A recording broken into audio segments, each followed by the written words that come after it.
Assalamualaikum warahmatullahi wabarakatuh.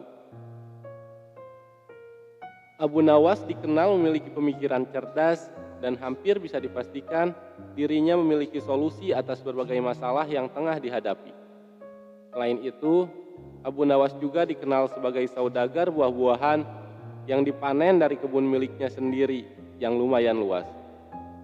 Bahkan, saking luasnya kebun yang dimiliki Abu Nawas, sejauh mata memandang, yang terlihat adalah bak permadani hijau yang tumbuh subur.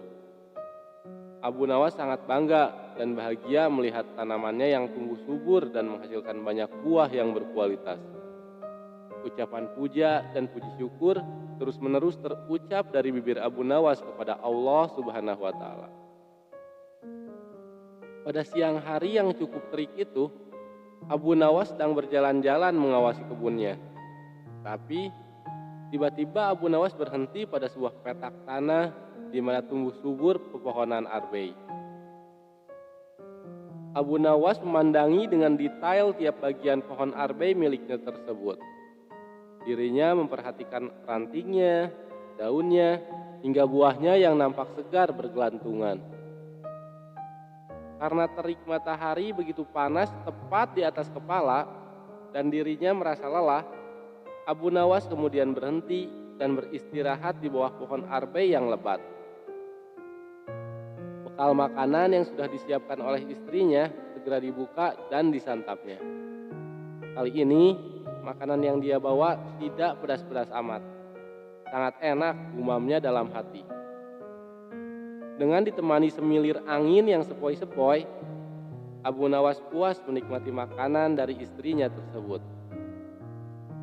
Setelah kenyang, dirinya menyandarkan diri pada batang pohon arbei sambil melihat ke atas. Dilihatnya buah arbei yang ranum. Saat itu pula dirinya memandangi buah labu yang ada di petak seberang. Betapa besar buahnya serta ranum. Bukan Abu Nawas kalau dirinya hanya memandang saja. Ya, seperti biasa, Abu Nawas mulai merenungi buah-buahan yang tumbuh segar dari kebun miliknya. Tiba-tiba saja terlintas sebuah pemikiran di benak Abu Nawas. Aku itu heran, apa sebabnya ya pohon arbei yang sebesar ini namun buahnya hanya kecil saja. Padahal pohon labu yang merambat dan mudah patah saja bisa menghasilkan buah yang besar-besar, ujar Abu Nawas dalam hati. Tak lama kemudian, angin kecil pun bertiup menghampiri Abu Nawas yang sedang beristirahat, seolah-olah langsung menjawab pertanyaan yang ada di dalam benaknya. Ranting arbei pun bergerak-gerak dan saling bergesekan, dan sesaat kemudian ada sebiji buah arbei jatuh tepat di kepala Abu Nawas yang sedang tidak bersorban itu.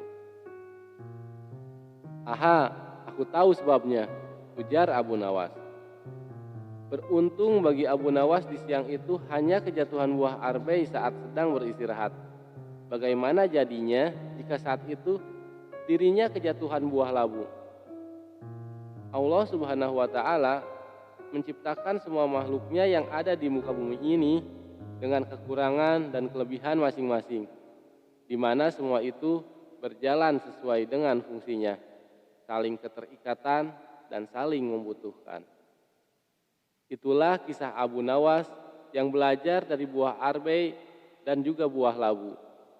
Semoga kisah ini menghibur. Wassalamualaikum warahmatullahi wabarakatuh.